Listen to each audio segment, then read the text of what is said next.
One night,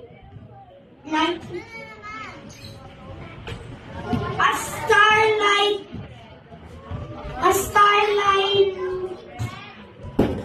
woman was gonna put her newborn baby in the feeding box from the hungry animals.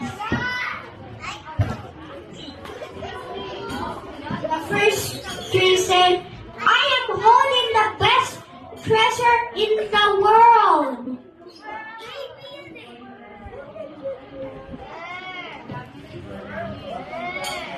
One evening, a tired explorer and his friends went in the old fishing boat and quietly sailing out were thunder arose.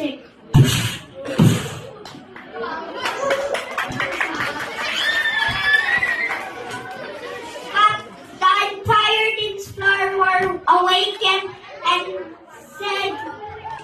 stretched his arm and stood up and said, "Peace!" The storm stopped.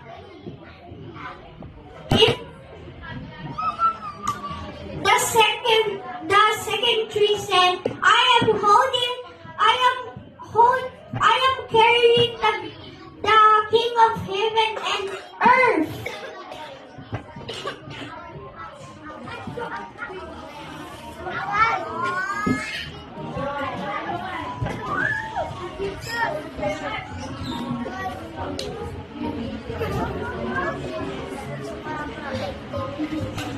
The third tree was delivered to the forgotten pile and said, "What is going on?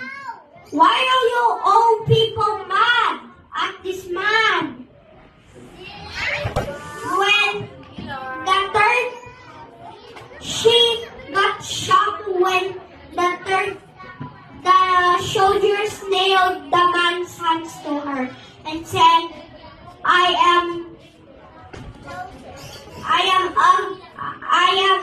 I feel ugly, harsh, and cruel."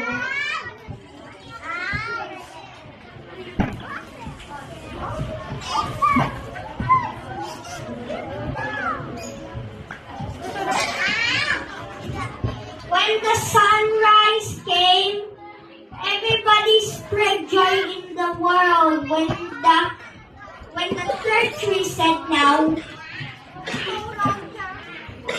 Now I know God's love changed everything.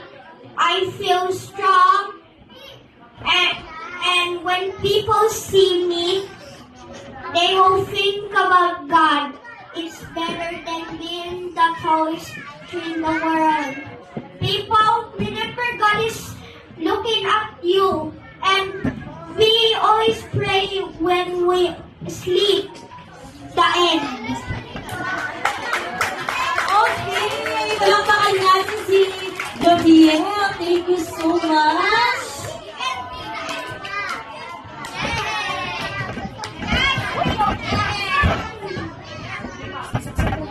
Okay, then